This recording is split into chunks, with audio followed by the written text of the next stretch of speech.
வணக்கங்க. நான் உங்கள் ஈரோடு நிர்மலா பெரியசாமி பேசுறேன். இப்ப பார்த்தீங்க அப்டின்னா, நெல் அறுவடை சீசன் அப்போ எல்லாருமே நெல் வந்து கமிட்டிக்கு கொண்டு போறோம். ஆனா, அங்க மிகப்பெரிய ஒரு ஊழல் நடக்குது. இதை விவசாயிகளுக்கு தெரியுதா? இல்ல தெரிஞ்சும் தெரியாமலே நடந்துக்கிறாங்களா? என்னன்னு தெரியல.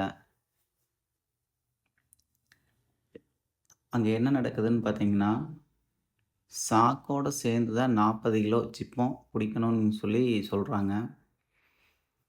எந்த ஒரு கூலியும் விவசாயிகள் தர வேண்டியதில்ல அப்படின்னு சொல்றாங்க.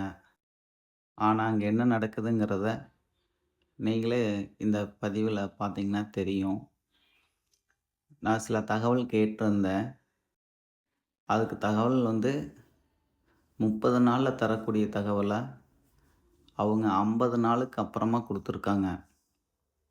ஏன்னா, லேட் பண்ணி குடுத்தாங்க அப்படிங்கிறப்போ, எனக்கு தகவல் வந்து நான் அத பதிவிடுறதுக்கு முன்னாடியே நெல் கொள்முதல் நிலையங்கள் வந்து மூடிருவாங்க. அந்த நோக்கத்துல பதில காலம் தாழ்ந்து குடுத்துருக்காங்க.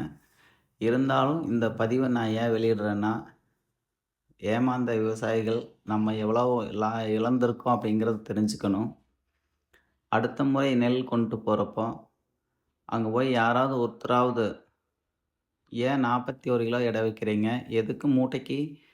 40 கூலி வாங்குறீங்க?" அப்படிங்கிறது கேட்பீங்க அப்படிங்கிற நம்பிக்கையோட இந்த பதிவ நான் வெளியிடுறேன்.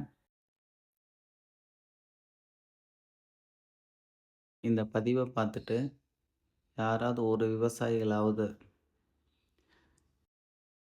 கேள்வி கேட்பீங்க அப்படிங்கிற நம்பிக்கையில இந்த பதிவ இது பண்றேன்.